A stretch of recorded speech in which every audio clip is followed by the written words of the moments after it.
Año Nuevo. Los mismos Extra Value Meals en McDonald's. Ahora te puedes llevar 2 snack wraps y papitas y una bebida mediana por solo $8. Solo por tiempo limitado. Precios y participación pueden variar. Los precios pueden ser más altos en Hawái, Alaska y California y con entrega.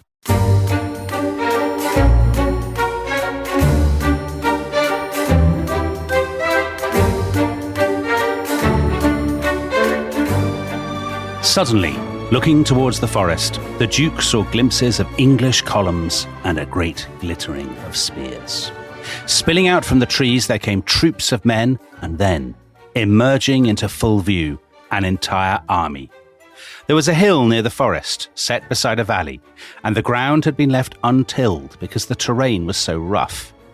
Advancing in massed order, which is the English custom, they seized possession of this place and readied for battle.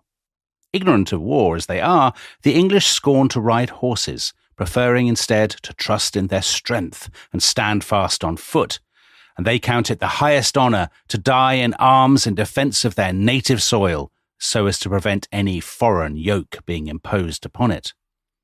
The King of the English, preparing to meet the enemy, climbed the hill and strengthened both his wings with noble men. On the very summit of the hill, he planted his banner and ordered his other standards as well to be set up.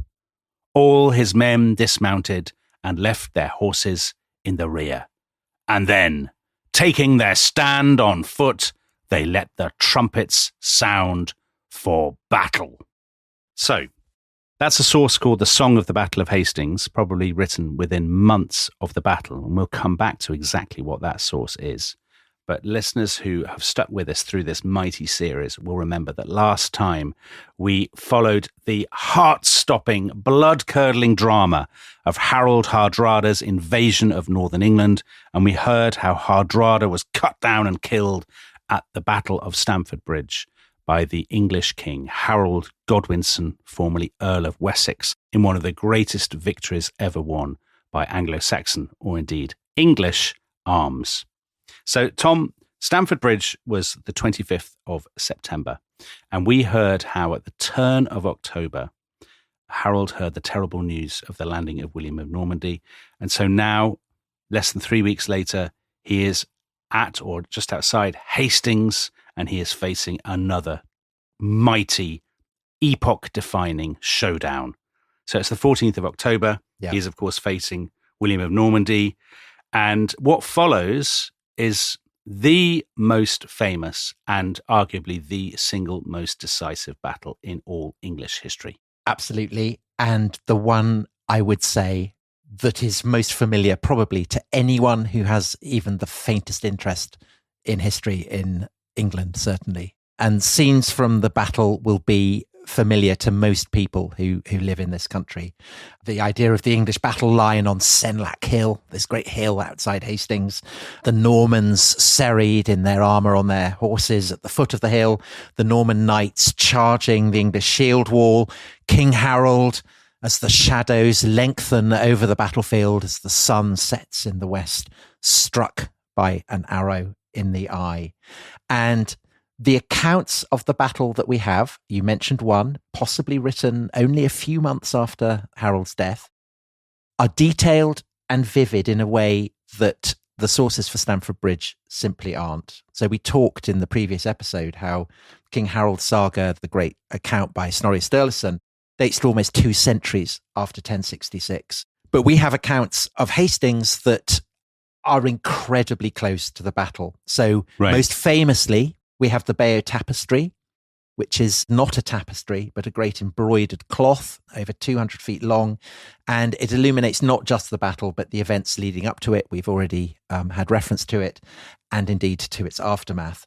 And another source we've also already mentioned in this series, William of Poitiers, who had served William as a soldier before becoming his chaplain. And he gives, again, a detailed account. But as you said, amazingly, we have an account that is even more contemporary, probably written in around Easter 1067, so fewer than 6 months after the battle. And for a long while, the authenticity of the Carmen, the song of the Battle of Hastings was furiously debated. It kind of appeared almost from nowhere in the 19th century, and there were lots of people who thought it might have been a medieval fake. But I think it's now pretty widely accepted to have been written by a bishop who served William's wife, Matilda, as her chaplain. So we have these two chaplains, William of Poitiers and this bishop who wrote the Carmen. And this enables us to get up close to the build-up, the actual events, the aftermath of Hastings in a way that, well, I mean, to quote Michael Lawson, whose book on the battle is probably the best one that there is, he's written about it. The more is known about Hastings than any battle fought in the West since the end of the Roman Empire. But inevitably, having said that, there are caveats. So all those things that people think they know about the Battle of Hastings, did the English really confine themselves to just standing on a hill? Did the Norman knights really charge the shield wall? Was Harold really slain by an arrow hitting his eye? I mean, as we will find out, these are all issues that are furiously debated. And so to match that quotation from Michael Lawson about us knowing more about Hastings than any battle since the end of the Roman Empire, here's one from John Gillingham. Almost the only thing about the Norman conquest that isn't controversial is the fact that the Normans won the Battle of Hastings. So there is lots to discuss. Yeah. So, I mean, the version that I grew up with, that we studied at school, was very dramatic. The Normans charge, Harold is hit by the arrow, all of these great excitements, but they're all in the balance, aren't they? So that's the fascinating thing. I think the alternative theories are just as exciting and thrilling. Right. There's no question. This is an extraordinary, terrifying, bloody conflict. No doubt about that.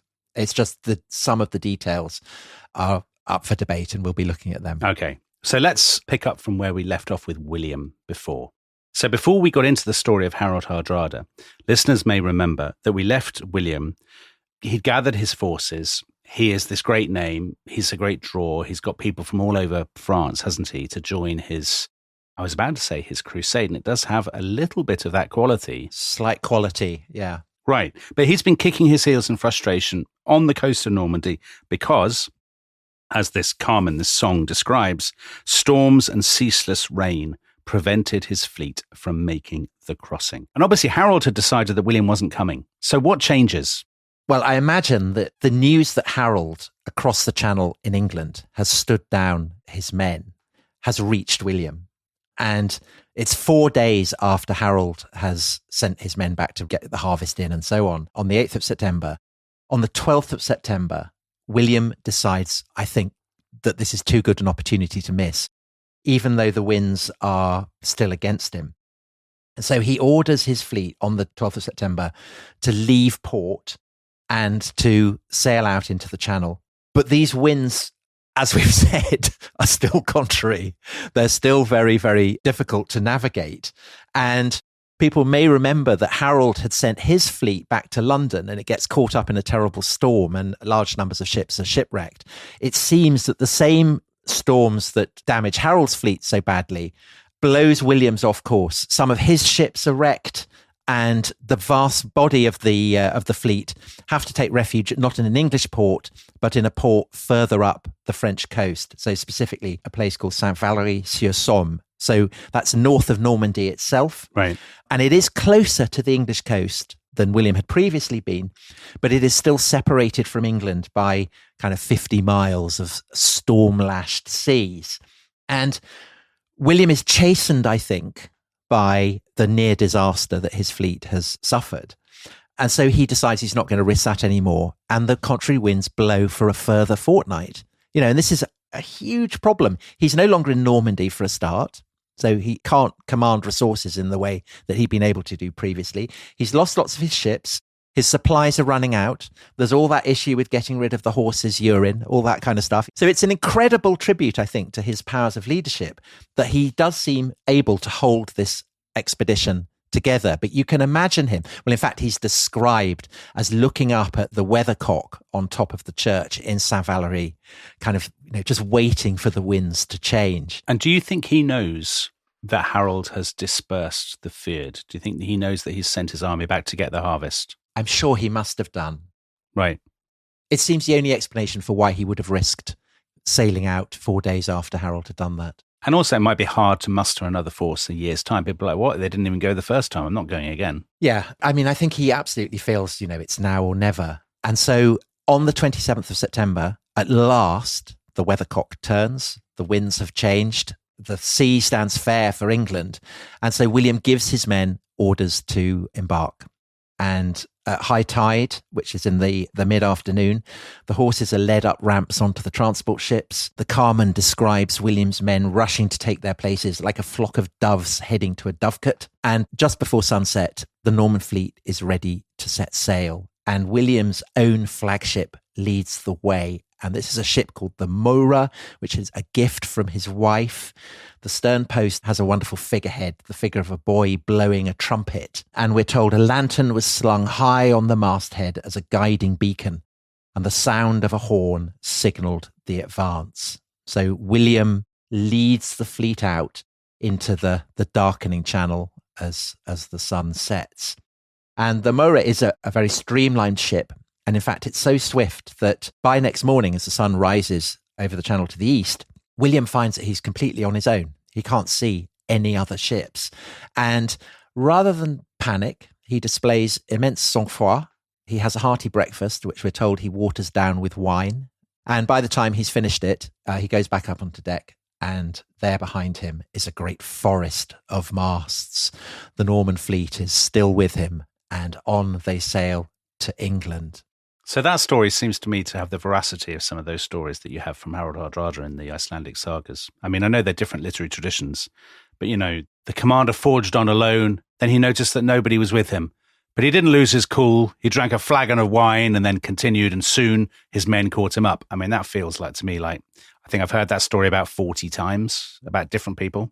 I think the difference, though, is that these are being told by people who were there or who were absolutely familiar with the details of the expedition. So you're like Arian talking about Ptolemy when he met the talking snake in the desert. A king wouldn't lie, and he was there. So, I mean, obviously it happened. No, because Arian was writing centuries later, whereas these are people who are writing a few years later and are surrounded by people who'd been on But you're saying leave everything that they tell you. I think it's unlikely that they would just make up details that everyone would have been able to scoff at. Right. The details may be slightly spiced up. I think that probably the details we're getting from the Carmen and from William of Poitiers in the main are fairly accurate, because there are so many people who'd be reading them that they would know if they weren't. Let's get to what we do know. So we definitely know that they are heading for this natural harbour protected by a spit of land called Pevensey Bay. And they arrive, 9 o'clock in the morning? Yeah. And Pevensey Bay, it's a natural harbour. It's kind of lagoons, really, and it's tidal. And it's protected by a spit of land that sticks out on the western side. And on the western side, there's a crumbling Roman fort, and there's a little port, and that's Pevensey itself. But there's a problem, which is that Pevensey and this Roman fort, although the Normans are very quick to fortify and kind of boost the defences, it's not easy to get from there to the main road that leads to London, because essentially you have to ride all the way round the lagoon, and it's about 20 odd miles to do that. So some of the ships are pulled up there, but there's the real sense that actually Pevensey itself is not a good base. And so what they do is start looking further east to the town of Hastings. Right. And Hastings is much more conveniently linked to London. So the main road from Hastings goes along a kind of high ridge, and it's surrounded on either side by trees and then down by mudflats, kind of leading down to the lagoon of Pevensey Bay and on the other side as well. So it's kind of like a peninsula. And William decides that he will make this his base. And he and his relative and a childhood friend of his called William Fitzosborne, then having reached Hastings, reconnoitre the terrain. And they realise very rapidly that Hastings is a kind of natural trap because it is open to attack from the sea. Equally, this single road leading northwards to London is so fringed on either side by creeks that it is the only way out from Hastings. There is no other way to escape it. And that in turn means that if there is an amphibious attack, so if Harold comes down along the road from London with his infantry, and if a naval force attacks Hastings from the south, then the Normans will be surrounded. So in lots of ways, it's an insane place for him to stay. William orders, inevitably, a castle to be built at Hastings. So the Normans have now built one at Pevensey, they've now built one at Hastings. And he sends his horsemen out to ravage the villages that surround Hastings. Hastings is in Sussex, and Sussex is Harold's native county. So there's clearly good propaganda value to be had for William in burning down the villages that Harold properly should be defending. But it does seem kind of madness for the Normans to stay in Hastings, because the risk of being trapped there is so enormous. And why, having brought all their horses, all this proficiency they have in building makeshift castles, why would they stay there? Why are they not spilling out across Sussex? Because they are massively risking a pitched battle if they do stay there. And the Norman way of war is to avoid battles. We'd mentioned William had only ever fought in one battle. And William of Poitiers describes the Norman way of war, that it is to strike fear by frequent, lengthy expeditions across enemy territory, to lay waste harvests, fields and halls, to plant castles and garrisons wherever they would cause maximum damage, to overwhelm the enemy by engulfing him in a great multitude of troubles. And Harold, when he's brought the news of William's landing, he knows that is the Norman way of war.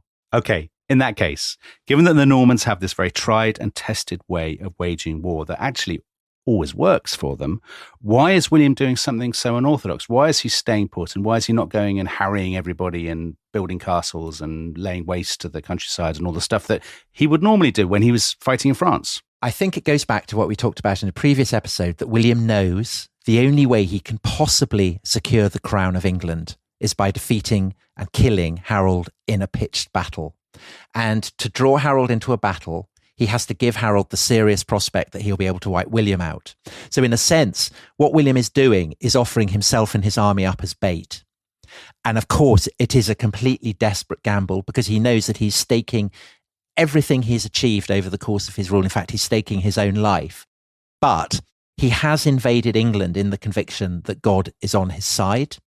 And what he is aiming to do is to put that conviction to the test. And you really think that affects his strategy, that he thinks, because God is with me, I'm going to change the way I fight and risk everything on one throw of the dice? Or do you think he just thinks the only way of doing this actually is to risk everything on one throw of the dice, and also God's with me, so that's brilliant too? Well, I think it's both. Right. I mean, it is excruciatingly dangerous, but he has no choice, I think. He knows how formidable the resources that England commands are.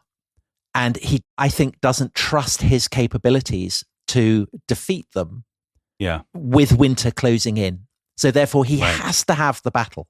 Yeah, I was wondering about that, because the harrying and stuff, you can do that if you've got a base to go back to. But if he doesn't really have a base and he doesn't have a heartland there, that's a kind of weird strategy to just be rampaging randomly around the country with nowhere to hole up in, I guess.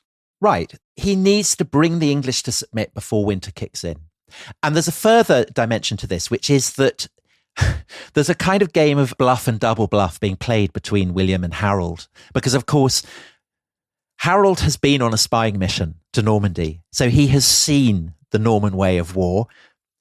He is going to act on his expectations as to what the Normans will do. And what Harold thinks the Normans will do is to send their horsemen fanning out across the heartlands of Wessex, plundering granaries, seizing the harvest, torching villages, and rough and ready castles being built along the kind of the trace lines of all this devastation. That is Harold's nightmare. And when the news is brought to him in York, that must be what he immediately thinks is going to happen. And so he thinks, he's got to spare his folk and folden, his people and his native land from such a fate.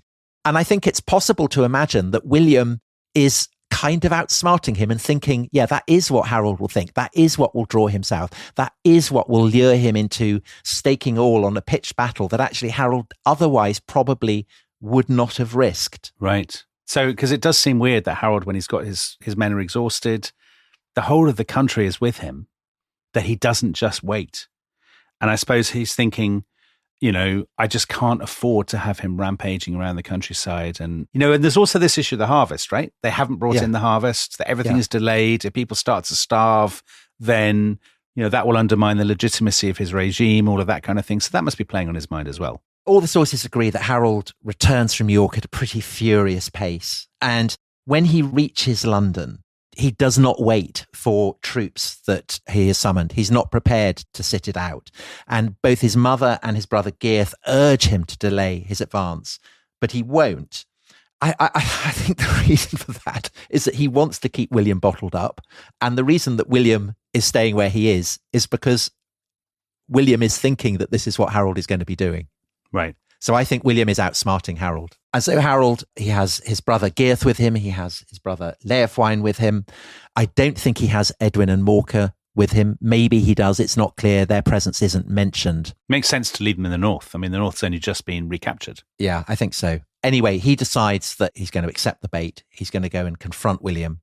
And so it is on the evening of the 13th of October that scouts come galloping into the Norman camp, reporting that white dust has been seen in the distance and the usurper is closing in. Crikey, it's exciting. And the interesting thing here is that you say William has outsmarted Harold, but Harold has stolen a march on William. He's arrived far, far more quickly than William expected. I mean, in the last episode, we poured a little bit of not scorn, but we were a tiny bit skeptical about some of the stories about Harold's speed going up to Stamford Bridge. But coming back down, he really has kind of beaten all land speed records. And, the sources we have suggest that William is genuinely discomforted by this. There's a lot of confusion in the Norman camp. They didn't expect the Saxons to arrive so quickly. Yeah, so he has to call back all the people who are out foraging. He gives his men a kind of hurried command to prepare for battle that evening. And so as dusk settles over the Norman camp, it's swept by clamour and confusion. And William, it is said, puts his mail shirt on the wrong way. And again, this is seen as potentially a bad omen. Right. But this sense in which William and Harold are playing chess with each other continues because William, rather than staying in Hastings, he is now resolved to try and take Harold by surprise. So what he says to his men is to take the road from Hastings, even though it is now getting dark, to advance along this road, with the marshes on either side, and to go out from Hastings with its castle, with its ships, with its opportunities for, escaping back across the channel, to go inland and to try and meet the English before the English are ready for battle. So they march through the night, 3, 4, 5 miles, and steadily to their right, beyond the dense woods on their flank. The sky is lightening, dawn breaks, still no sign of the enemy. And then at around 8 o'clock, this incredible scene that you read from the Carmen, the sight of the English emerging from a wood onto a hill, their spears glittering. And I think it's hard not to imagine that William at that moment, as you might have said if you'd done this in Adventures in Time, permitted himself perhaps a thin, wolfish smile. Yeah, his cold eyes glittered with greed. Because what he is seeing is that Harold's men are still assembling. They haven't drawn up their battle line. And clearly they are assuming that they're going to have time to advance on Hastings and take the Normans by surprise. But instead, it's the Normans who have taken the English by surprise. And William doesn't hesitate. He sends his archers, he sends his horsemen towards the hill on which the English are massing. And they haven't yet kind of formed their shield wall. So they are very vulnerable to arrows, to see what can be inflicted on them before the shield wall is fully formed. It is shortly after 8 a.m. on the 14th of October, 1066, and the Battle of Hastings has begun. Crikey, we've had a lot of cliffhangers on The Rest is History in the last 750 episodes. But surely this is the greatest cliffhanger in all English history. Return after the break to discover what happens at the Battle of Hastings. This episode is brought to you by Rocket Money. Tom, we often talk about how to organise our finances. I'm very conscious that I'm paying for a lot of mad subscriptions. And there's one thing that we've talked about often on this show. It's the thing that we probably hate more than any other, and it's a hidden fee. I would love to get my finances under control. There are all these things piling up on our bank statements, and I think I need to fix this problem. I need to sort this out and to stop this. I mean, my finances are so chaotic that I need this app. So I'll tell you what it is. It's called Rocket Money. It's a personal finance app that helps find and cancel your unwanted subscriptions. It monitors your spending and it helps to lower your bills so that you can grow your savings. With Rocket Money, you can track all of your subscriptions and you can easily cancel within the app with just a few taps, saving you time, avoiding charges. And you can also set budgets and goals and get personalized insights and regular reports to track how you're doing. They will even send you real-time alerts for large transactions, upcoming bills, refunds, and even low balances. So let Rocket Money help you reach your financial goals faster. Join at rocketmoney.com/ishistory. That's rocketmoney.com/ishistory. rocketmoney.com/ishistory. This episode is brought to you by Indeed. Stop waiting around for the perfect candidate. Instead, use Indeed sponsored jobs to find the right people with the right skills fast. It's a simple way to make sure your listing is the first candidates see. According to Indeed data, sponsored jobs have 4 times more applicants than non-sponsored jobs. So go build your dream team today with Indeed. Get a $75 sponsored job credit at Indeed.com/podcast. Terms and conditions apply. This episode is brought to you by Credit Karma. When it comes to your money, Credit Karma keeps you ahead of the game. You can count on Credit Karma to keep up with your financial needs as they evolve, helping you monitor your progress and giving you personalized recommendations so you can make strides towards your goals. Make sure you're on the right track, no matter where you are on your financial journey. Intuit Credit Karma. Karma you can count on. Download today.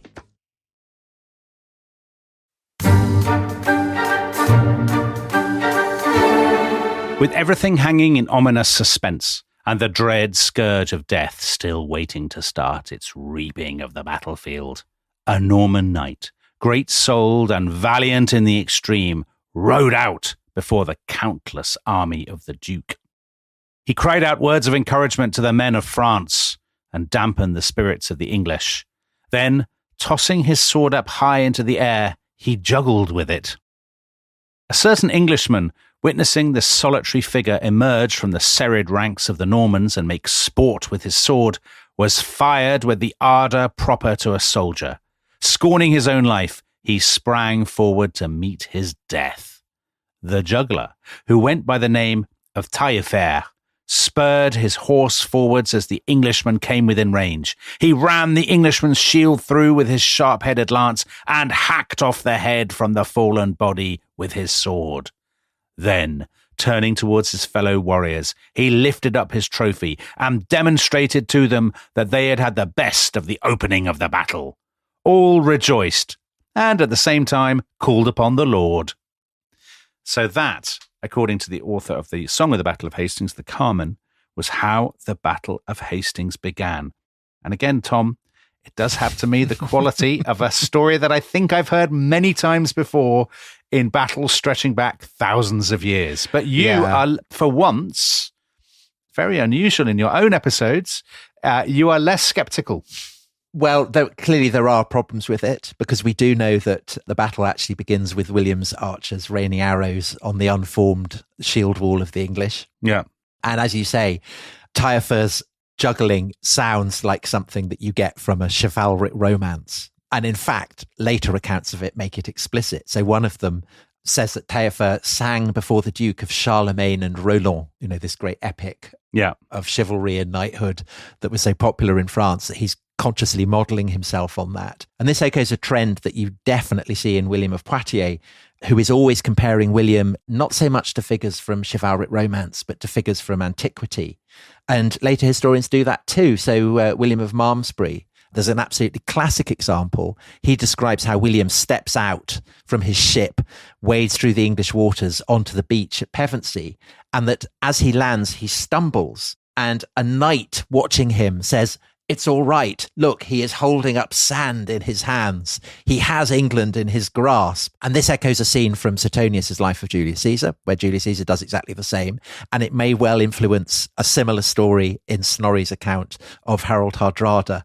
So there's this sense of, these kind of episodes being recycled and recycled. The sagas are a little bit like Bond films. And there's a slight element of this here, isn't there? Possibly. But there is an alternative explanation, which is maybe the Normans are actually knowingly influenced by, say, chivalric romance or the lives of Julius Caesar or whatever, and that it's impacting their behavior. And you might say that a pitched battle, precisely because it is so rare, is the perfect opportunity to make a name for yourself.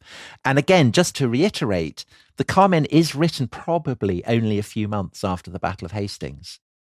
Is it likely he'd have made it up completely? I don't know. So I am less skeptical about this than I might normally be. And I like the idea, that knights and maybe even William himself are consciously modelling themselves on figures from the past. And it is interesting that again and again, William is being compared to Julius Caesar because, of course, Julius Caesar had led a successful invasion of Britain. I don't know. Well, people always have models at the back of their minds, don't they, that they try to live up to. And as you point out in your notes, everybody who goes into this battle, they'd fought in battles before, but they also have an image in their minds of how they think people ought to behave in battles. And they're conscious of themselves. They're conscious that behind them are centuries of tradition and history and heroism and whatnot. So we talked about how Harald Hardrada had his great banner, the Land Waster.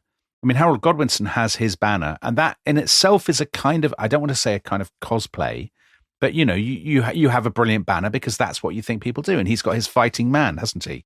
Yes. And also the wyvern. Yes. So the wyvern is a two-legged dragon. And again, this is a banner that reaches back centuries. So just as the Normans may well be modelling themselves on figures from ancient Rome, Harold is drawing on traditions that derive from his Danish side. So his mother is Danish. So, the fighting man, the banners, all this kind of stuff. But also these are traditions that reach back centuries and centuries in Wessex. And on both sides, the combatants are aware of themselves as protagonists in very, very ancient traditions. That is why it is hard, I think, to distinguish the element of of overt melodrama from the narratives, because I think that many of the fighters are themselves kind of consciously playing with that. Right. Yeah. The other thing about Harold's banners, we know that they are definitely there because they are described as being planted on the highest point of the hill below which the Norman army is gathered. And in due course, Harold will die there and William will build a great abbey, and the altar of this abbey will be planted on the site where Harold died. That is the one kind of aspect of the English dispositions that we can be relatively confident in. But what about the rest of the English army? How are they kind of drawn up? And this is very, very contested. It's a topic that's been kind of a live one for well over a century. So Freeman, the Regius Professor of History at Oxford, who we opened this whole series with, he thought that the English battle line stretched from the summit of the hill all the way down the slope to a valley at the foot of the hill where there was very boggy terrain. Yeah. And that's one theory. The other theory, which became much more popular in the 20th century, is that the English were bunched on the crest of the hill and that their flanks were kind of protected by the rough vegetation that the author of the Carmen mentioned specifically. Okay. And opinion on this has kind of swung this way and that. And I would say probably the consensus is shifting back to the idea that the English battle line wasn't just on the hill, but went right the way down to this kind of slightly boggy valley. And that is under the influence of Michael Lawson's definitive book on the battle, came out in 2002. Mentioned it several times. And he points out the Carmen explicitly states that the English occupied the valley as well as the hill. I've mentioned that the hill is called Senlac. Yeah. There are historians who say, well, this is a totally made up name. It's very late. Improbable that this was the name by which it was known. And they point out that Senlac, it could be a lake of blood. So it could be a name that is applied to it after the battle. But Lawson suggests that in Old English it would mean sandy brook, and that perhaps this is what the English were defending at the foot of the hill. Because right to this day, if you go to the battlefield, you'll find that the foot of the hill is kind of very boggy. And he points out as well that there's evidence in the Bayeux Tapestry, which has a scene in which French cavalry are being brought down by what look like stakes in a body of water. So the implication of that, if Lawson is right, is that Harold's army must have been pretty large. Numbering in the tens of thousands. It is true that the English sources that are written in the early 12th century, so William of Malmesbury, Henry of Huntingdon, all these people we've had cause to mention, They say that Harold's army is small, that it's small relative to the Normans.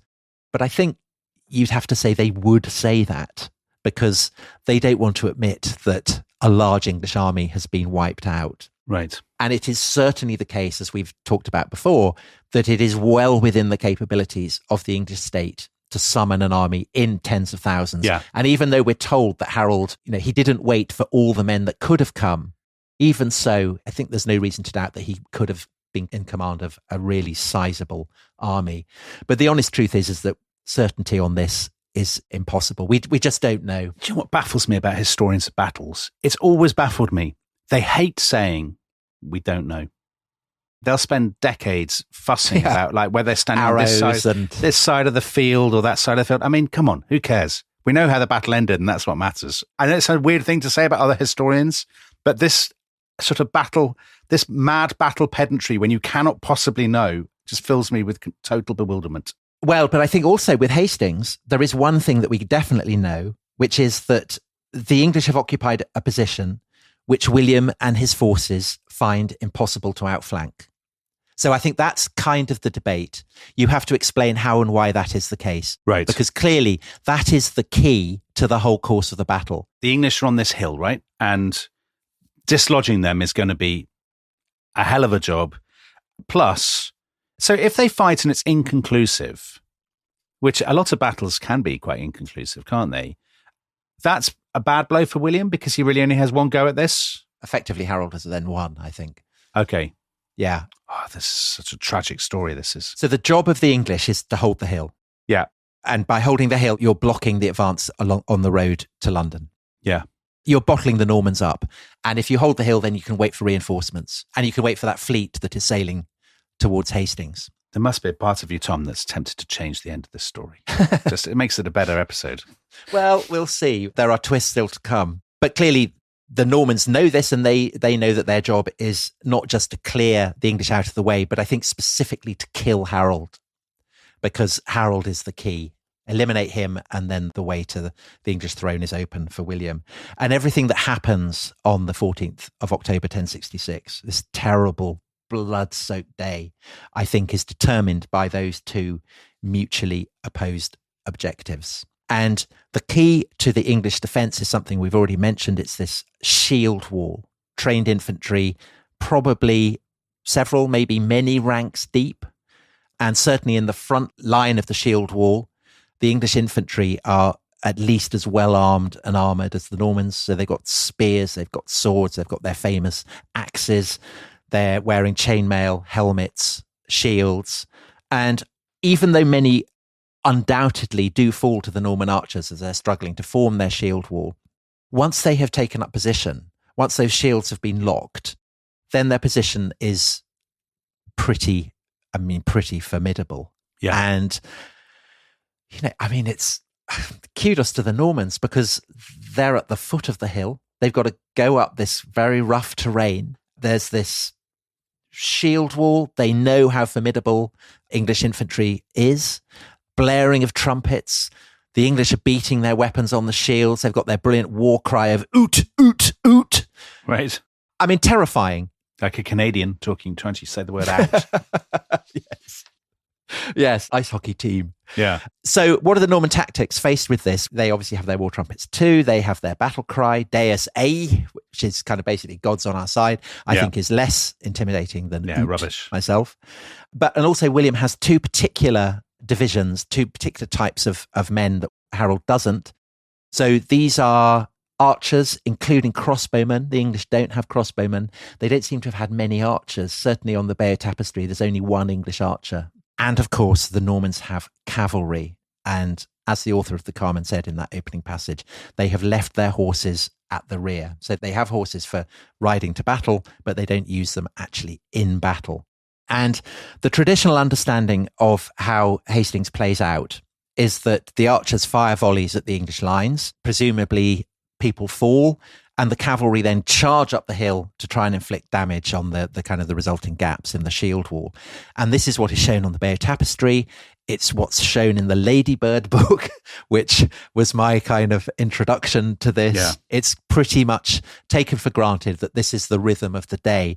But again, to quote Michael Lawson, who's being cheerily revisionist about this, he writes, as far as cavalry goes, one can acknowledge that possession of it gave William tactical options not available to Harold, and that at points in the battle it may have been of great importance, without concluding that it was inevitable that its actions would prove decisive. So what's he mean by that? What's he basically saying? So essentially what he's saying is that cavalry may well not have played the key role in the battle that traditionally people have thought, and he gives various reasons for thinking this.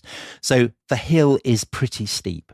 The terrain is rough. This is always being highlighted. And I think that the combination of those circumstances would have made it difficult for cavalry to make the kind of charge that you see illustrated on the Bayeux Tapestry. Oh. Also, the fact the battle lasts as long as it does, because spoiler, it goes on all day from, early morning to sunset. Yeah. It suggests that if the Norman cavalry are galloping up the hill and attacking the English army, they're not being very effective. They are probably not doing mass charges with, their lances couched beneath their arms in the manner of King Arthur's knights.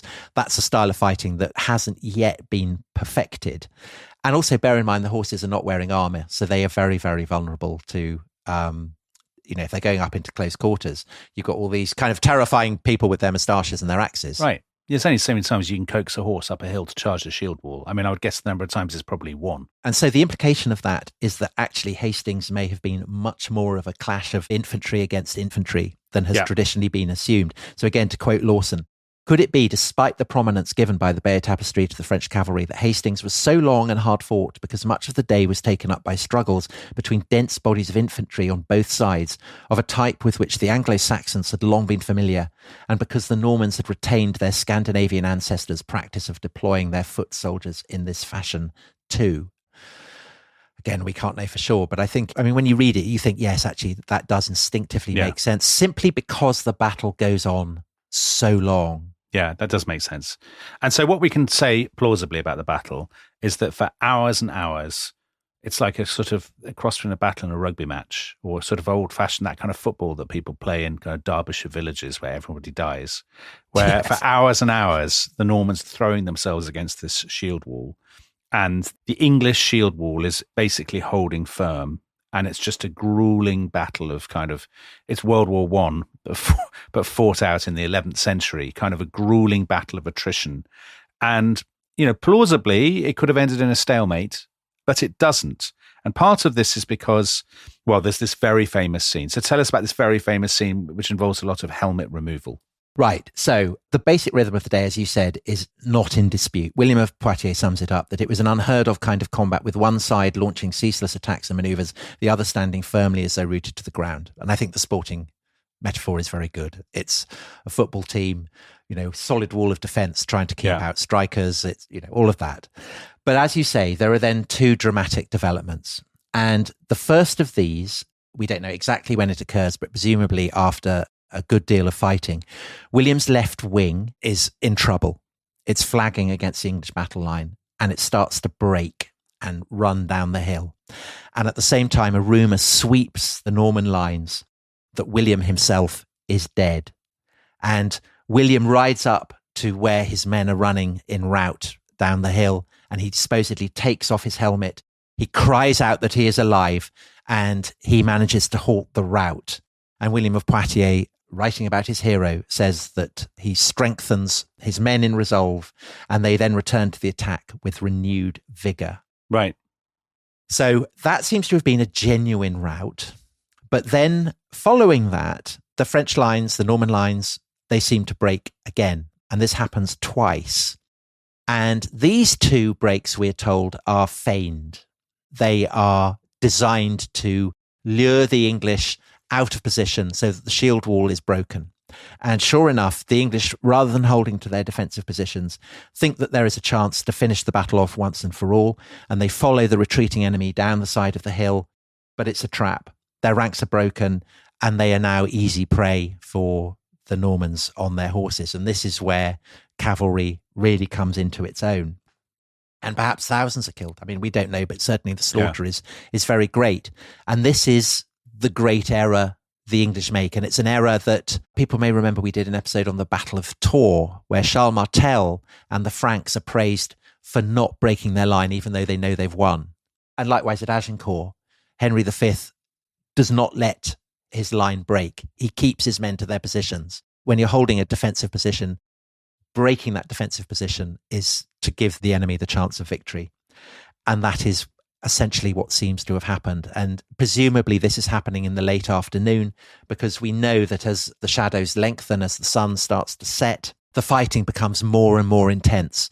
William, we're told, has 3 horses killed unto him. The 4th horse that he's given is presented to him by Eustace of Boulogne, who people may remember a few shows back, which precipitated the exile of the Godwins. So he's a guy who has form with the Godwins and the Godwinsons. Yeah. So he gives William his 4th horse, and it's now perhaps that Harold's 2 brothers, Leofwine and Gurth, are both slain. And according to the Carmen, Gurth is killed by William himself. So William's feats of arms, we'll be looking at them. So Gurth and Leofwine are both dead, but even with them cut down, it still seems that the English line is holding. And we have to presume that Harold at this point is still alive, because it seems that as long as he is there, the English have hope. By this point, it's clear the English are not going to win. But as we said, if they can just hold their position, win through to the night, force a draw, that effectively would be as good as a victory. Right. And William would then, he'd be isolated. Lots of his men would be wounded. He'd have the sea at his back. He'd have a fleet coming towards him. He can't afford this stalemate. And so it is crucial for him and for the Normans to finish off Harold. Absolutely essential. And this is why I think the death of Harold has this kind of iconic, almost legendary quality to it. Homeric quality to it, because it really is the key moment in the battle and therefore in the whole process of the conquest. And of course, the story of how he dies is one of the most famous in all of English history. That an arrow hits him in the eye. And where does this story come from? So famously, it is supposedly shown on the Bayeux tapestry. You have 2 figures, one seemingly with an arrow in his eye. He's got his hand to the shaft of the arrow, it looks like, trying to pull it out. And then there's another is being struck down by a Norman horseman. And above these 2 figures, you have the Latin text, Hic Harold Rex interfectus est. Here, King Harold is killed. Is this evidence for the fact that Harold was killed by an arrow in his eye? You might think so when I tell you that around 1080, just over a decade after the Battle of Hastings, Amatus of Monte Cassino, the guy who wrote about how brilliant the Normans were, the monk of Monte Cassino, he reports that Harold had died after being hit in the eye. And William of Malmesbury in the following century, the English writer, he reports that the arrow point had gone straight through his eye socket and deep into his brains, and that this had finished him. So listeners might think, well, this seems to be an open and shut case. But this is medieval history. Obviously it's not. That would be far too easy. So the Bayeux tapestry, there are problems with it. So first of all, which of the 2 figures is King Harold? Is it the one with the arrow in his eye, or is it the one who's being cut down with? People often say these are 2 scenes involving the same person. So like a strip cartoon. Like a strip cartoon, but they're not because they look different. Is that right? They've got different kit. They're clearly not the same person. I mean, unless, Harold's put down one weapon and picked up another after being hit by I don't think so. There's an even more damaging detail, which is that we know the tapestry was very heavily restitched in the 19th century. And we have an illustration, a copy of it that was made in 1730. And this shows that the warrior who seemingly has the arrow in his eye seems actually to be holding a spear. Yeah. And obviously that is kind of problem if you're adducing it as evidence that Harold was hit in the eye. Amatus, so he's writing in 1080. So is that evidence? Again, a problem that we don't have the original Latin text. We only have a much later French translation. So again, that may be untrustworthy. And the intriguing thing is that the very earliest sources, so that's the Carmen and William of Poitiers, they do not make any mention at all of the arrow in Harold's eye. Although William of Malmesbury does explicitly mention it, though. He does. It's not like we can say, well, it didn't happen. There are sources that hint that it does. So, But William of Malmesbury is writing, 2 generations later. yeah, but he must have got it from somewhere. He's not going to make it up, is he? Clearly, there are traditions, I think, floating around. So what about the other traditions? So William of Poitiers, who's writing, is a very early source. He says nothing at all about the means and method of Harold's death, does he? No, he doesn't. But, yeah, so forget him. Well, no, let's not forget him, because I think, the dog that doesn't bark in the night is a clue. Well, here's a dog that does bark. This is your Carmen, your song of the Battle of Hastings. So you said written what, Easter 1067? Probably. So quite early. Yeah. And this story is very different. So tell us this story. Yeah, so this is so interesting. So it is very, very different to the traditional arrow in the eye story. So what the Carmen says is that William and Eustace of Boulogne, so those two again, the Normans and their French allies are pressing for victory, and William and Eustace see Harold standing undaunted, and to quote the Carmen, fiercely hacking to pieces those Normans who were besetting him. And William and Eustace are joined by 2 other men, both of whom are named, 2 other warriors. And the 4 men, so led by William, then attack Harold en masse. And to quote the Carmen, the first, that would be William, cleaving his breast through the shield with his point, drenched the earth with a gushing torrent of blood. The second smote off his head below the protection of the helmet, and the third pierced the innards of his belly with his lance. The fourth hewed off his thigh and bore away the severed limb. And adding to the general quality of the violence of the scene is the strong likelihood that thigh is a euphemism for genitals in that account. So the severed limb is they basically castrated him, correct? Yeah. Crikey. I hope that version's not true, because I like King Harold.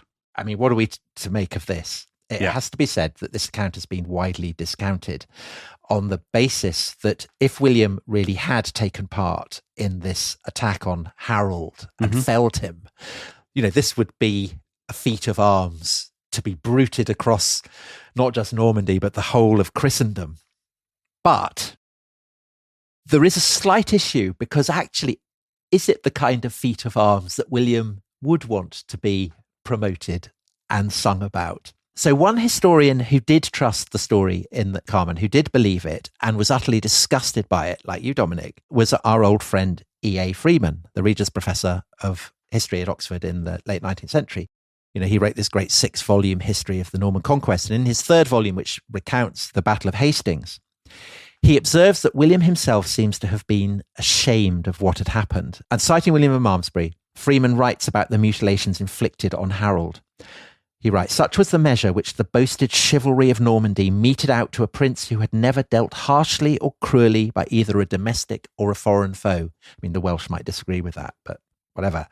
But we must add, in justice to the conqueror, that he pronounced the last and most brutal insult to be a base and cowardly act, and he expelled the perpetrator from his army. So that would be the guy who was supposedly carrying off maybe the genitals. We don't know. And there is a more recent historian, Mark Morris, in his book on the Norman Conquest, who likewise believes the story and points out further reasons for doubting that William, if he really had taken part in the butchery of his great rival for the throne, why he would not have wanted it proclaimed abroad. William is fighting beneath a banner that has been given him by the Pope himself. And we've talked about how this is very controversial, the papal backing for the invasion of a Christian country.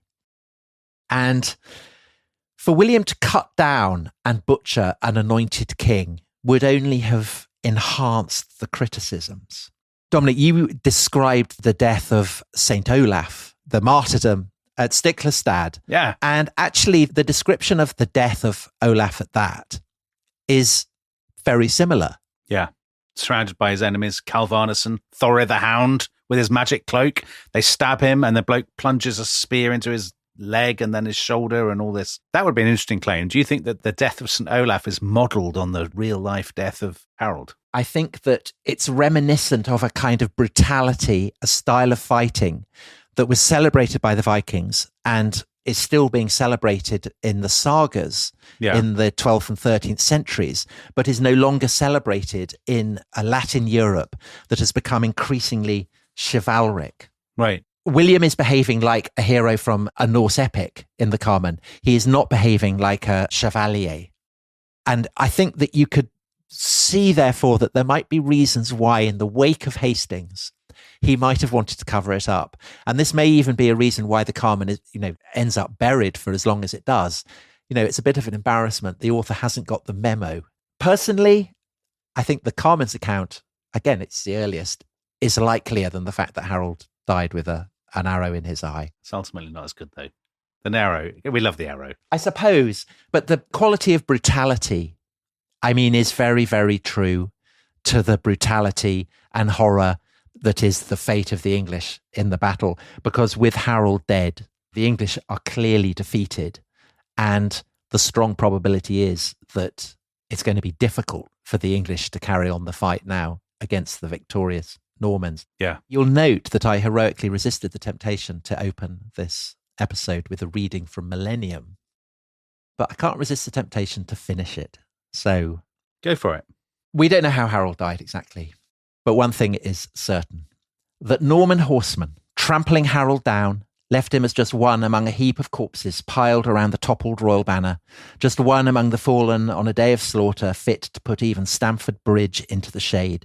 As darkness fell and what was left of the English turned at last and fled into the gathering darkness to be hunted throughout the night by William's exultant cavalry, it was the reeking of blood and emptied bowels, together with the moans and sobs of the wounded, that bore prime witness to the butchery. William had gambled, and he had won. Terrible scenes there at the Battle of Hastings. So we will be back for the final episode in this mighty series, the conclusion of the darkest moment in human history, the Norman conquest of England. And of course, if you want to hear that episode right now and you're not a member of the Rest is History Club, you know what to do. You sign up at therestishistory.com. Goodbye. Goodbye.